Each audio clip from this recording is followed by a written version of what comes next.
Bonjour ou bonsoir et bienvenue dans cette vidéo qui va être la première vidéo d'une série de tutoriels sur l'analyse technique et le trading de crypto-monnaies en général. Donc dans cette vidéo, on va voir les grandes bases de l'analyse technique.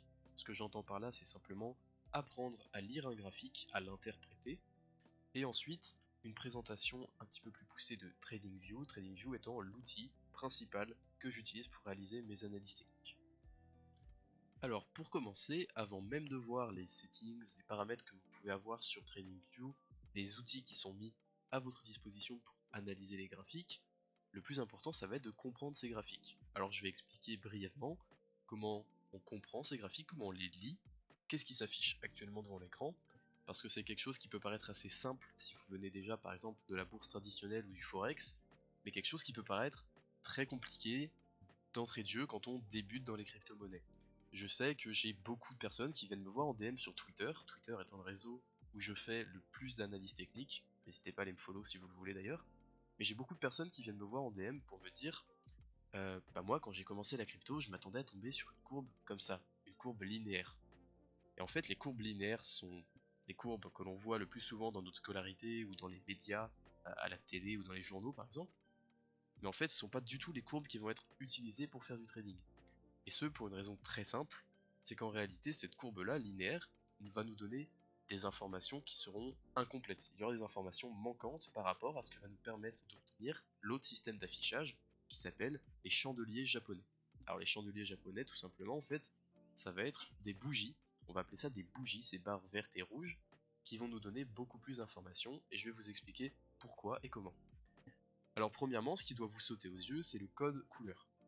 Donc vous avez remarqué qu'il y a des barres vertes et des barres rouges. Donc c'est assez logique, les barres vertes représentent la hausse du prix, les barres rouges représentent la baisse du prix. C'est quelque chose d'assez simple, et c'est pas quelque chose qui va changer, sauf si vous regardez des screenshots par exemple sur Twitter, de graphiques dans des régions asiatiques. En fait, chez les asiatiques, le rouge étant synonyme de bonheur, et le vert de malchance, en général, ces deux couleurs sont inversées. Donc ça peut être un peu déstabilisant si vous n'êtes pas forcément au courant et que vous débutez, mais voilà, au moins maintenant vous êtes au courant. Dans les régions asiatiques, en général, ces deux couleurs-là sont inversées. En tout cas, pour ce qui est des marchés européens et américains, nous, le vert signifie une hausse du prix et le rouge signifie une baisse du prix. Donc on va se fixer là-dessus, et c'est ce que j'utiliserai dans toutes mes vidéos. Donc on va directement zoomer sur le graphique, je vais vous expliquer concrètement comment fonctionnent ces bougies, comment les lire et comment les interpréter. Alors déjà, une première chose qui va être très importante à comprendre, c'est ce qu'on appelle les time frames, les unités de temps en français. Alors en fait, ce que vous voyez actuellement, c'est une vue du Bitcoin, le prix du Bitcoin, contre le dollar journalière. Alors je m'explique, qu'est-ce que j'entends par journalière? En fait, journalière, ça va être l'unité de temps que j'ai choisie pour représenter mon graphique, ce qui signifie concrètement que chacune des barres que vous voyez à l'écran actuellement représente une journée et une journée d'évolution du prix du Bitcoin. Donc c'est un réglage qui se fait en haut à gauche de l'écran et en fait qui vous permet d'afficher le même graphique avec des unités de temps différentes pour pouvoir affiner et superposer vos analyses. Alors c'est pas quelque chose qui va nous intéresser aujourd'hui, donc on va rester en journalier, mais c'est un élément qui sera assez important pour la suite et pour nos prises de décision futures sur les marchés financiers. Donc aujourd'hui on va rester sur la périodicité d'une journée, donc en daily, et chacune de ces bougies va donc représenter une journée qui s'est passée. Alors maintenant concrètement, comment est-ce qu'on lit ces bougies? Alors les bougies, elles sont composées en fait de deux parties. Il y a ce qu'on appelle le corps de la bougie, c'est la partie rectangulaire que je suis en train de galérer à dessiner, et cette partie rectangulaire, c'est celle qui est de couleur, et qui va nous renseigner sur les deux informations principales qu'on veut avoir avec une bougie, et les deux informations qu'on retrouve aussi dans le graphique linéaire que je vous ai présenté juste avant. Alors en fait, le haut de la bougie, si elle est rouge par exemple, sera le prix d'ouverture du marché. Alors concrètement, qu'est-ce que ça signifie? Ça signifie qu'au début de cette bougie, donc dans notre cas au début de la journée, disons sur cette bougie rouge là, sur la bougie du 7 septembre 2021, le prix du haut, du corps de la bougie, correspond au prix d'ouverture de la journée. Ce qui signifie qu'au début de la journée du 7 septembre 2021, le prix du Bitcoin était de 52 500 $. Et le bas de la bougie, à l'inverse, sera le prix de clôture de la journée. Ce qui signifie qu'à la fin de la journée, le 7 septembre 2021, un bitcoin valait 46 828 $. Pour les bougies vertes, ce sera exactement la même chose, mais dans le sens inverse. Je m'explique, le bas de la bougie sera le prix d'ouverture et le haut de la bougie sera le prix de clôture. Donc c'est en réalité très simple, mais c'est quelque chose qui, je trouve, doit être expliqué pour être bien compris. Ensuite, on a le deuxième élément qui compose les bougies, que vous avez peut-être déjà remarqué. Ce sont ces traits qui dépassent par le haut et par le bas des bougies, et qu'on appelle des mèches. Alors ces mèches, concrètement, c'est ce qui va différencier les chandeliers japonais de l'affichage linéaire. En fait, les mèches vont nous renseigner non pas sur le prix de clôture et d'ouverture de la bougie, mais sur ce qui s'est passé pendant la période qui est entre l'ouverture et la clôture. Je m'explique. Si on va prendre toujours notre exemple de cette bougie rouge du 7 septembre 2021, les mèches vont ici nous donner des informations sur les variations maximales et minimales du prix. Alors en gros, on est d'accord que le prix a ouvert à 52 500 $, et qu'il a clôturé à 46 700 $. Et bien les mèches vont nous permettre de voir que par exemple, le prix est d'abord allé visiter les 52 900 $ avant d'entamer sa baisse, puis ensuite, avant de clôturer à 46 000 $ à la fin de la journée, eh bien on se rend compte qu'en réalité le prix est descendu jusqu'à 42 000 $ et remonté pour finalement clôturer à 46 000 $. Et c'est là que prend tout l'intérêt des bougies et des chandeliers japonais en vérité, c'est que grâce à ces mèches, on va avoir des informations beaucoup plus précises sur ce qui se passe pendant les unités de temps qu'on choisit d'afficher.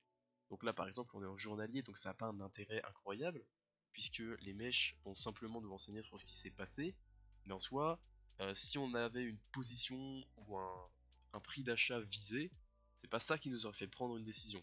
C'est plutôt d'avoir regardé par exemple en petite time frame, en plus petite unité de temps, en 4 heures disons, et on aurait vu exactement le même mouvement, mais beaucoup plus détaillé, et là on aurait peut-être pu prendre une position plus facilement. Donc voilà pour ce qui est de la lecture d'un graphique, j'espère que j'ai été assez clair. On va passer directement maintenant à l'outil que j'utilise, TradingView. Donc TradingView, c'est l'outil que vous voyez actuellement à l'écran, et TradingView, ça va être l'outil principal que j'utilise, moi en tout cas, pour faire mes analyses techniques. Alors il n'y a pas beaucoup d'alternatives en même temps, et TradingView c'est véritablement l'outil de base que j'utilise pour publier tout ce que je publie sur Twitter. Sur mon Twitter, je publie des analyses techniques, je publie des sentiments de marché, etc. Tous les jours. Et bien c'est uniquement des graphiques issus de TradingView que vous verrez sur mon compte. Alors TradingView, rapidement, qu'est-ce que c'est? C'est un outil en fait qui va vous permettre d'afficher en temps réel le cours d'un actif. Un actif, ça peut être ici par exemple le Bitcoin, mais ça peut très bien être une action comme celle de Tesla, Amazon ou Google, et ça peut très bien aussi être un indice boursier comme le S&P 500 ou le CAC 40. En fait, TradingView va référencer une multitude d'actifs et va vous permettre d'avoir le même affichage que j'ai actuellement sur le Bitcoin sur tous ces autres actifs là, et ce, sur différents exchanges ou sur différentes plateformes boursières. Par exemple, on va pouvoir voir le Bitcoin sur Coinbase, sur Binance ou sur Bybit, qui sont trois exchanges différents. Par contre, petit amalgame que font souvent les débutants, TradingView ne va pas vous permettre d'acheter ou de vendre des crypto-monnaies. TradingView n'est vraiment qu'un outil de visualisation et d'analyse. Alors pour ce qui est de la visualisation, vous avez compris, c'est ce que vous voyez actuellement à l'écran, vous voyez le cours d'une crypto-monnaie en temps réel, très bien. Mais pour ce qui est de l'analyse, je vous en ai pas encore parlé. Alors TradingView tout d'abord va vous permettre d'avoir différentes unités de temps. Ça je vous en ai brièvement parlé juste avant. Mais TradingView va surtout vous permettre d'avoir accès à des indicateurs techniques. Alors je m'explique, on a par exemple ici le retracement de Fibonacci. Alors c'est un indicateur qui peut paraître assez compliqué si vous débutez, mais en réalité c'est un indicateur très courant et qui n'est pas si compliqué que ça. On aura l'occasion d'en parler dans d'autres vidéos. Donc on va avoir accès à plein d'indicateurs comme celui-ci. On va avoir accès aussi à des outils plus basiques, comme par exemple dessiner sur le graphique, tracer des droites, des niveaux d'intérêt qui seront ensuite des niveaux de support et de résistance. J'en parlerai dans une autre vidéo, mais c'est des niveaux qui sont très importants pour pouvoir prendre des décisions sur les marchés, pouvoir prendre des positions à court, moyen ou long terme sur les marchés. Et donc TradingView, ça va vous permettre de faire tout ça, et en plus, c'est un outil qui va vous permettre de suivre tout un tas de crypto-monnaies en temps réel. Ça va vous permettre en fait d'être un outil en même temps de veille, en plus d'analyse. Vous allez pouvoir garder à l'œil toute une liste de crypto-monnaies que vous aurez choisies. Donc moi, vous pouvez voir qu'il y en a énormément. Vous n'êtes pas obligé d'en avoir autant. Vous pouvez ne suivre par exemple que le Bitcoin et l'Ethereum si vous débutez et que vous n'avez pas envie de commencer à trader sur 50 cryptos en même temps. C'est tout à fait possible. Il y a beaucoup de gens qui n'ont en réalité que quelques cryptos qu'ils tradent activement. C'est mon cas d'ailleurs, hein, j'ai tout ça dans ma liste. Mais finalement, je ne suis pas en trade sur toutes ces monnaies-là, heureusement. Ça demande un travail gigantesque sinon. Donc, TradingView, en fait, ça va vraiment être votre outil principal de travail. Vous allez avoir accès à d'autres indicateurs techniques qui sont bien plus importants que ceux que je vous ai montrés pour l'instant, qui sont simplement en fait des outils. Vous allez avoir le droit par exemple d'utiliser des MA, des moyennes mobiles, des moyennes exponentielles. Alors c'est des éléments techniques que je développerai plus tard, mais c'est des indicateurs qui seront très importants pour prendre aussi des décisions sur certaines stratégies de trading.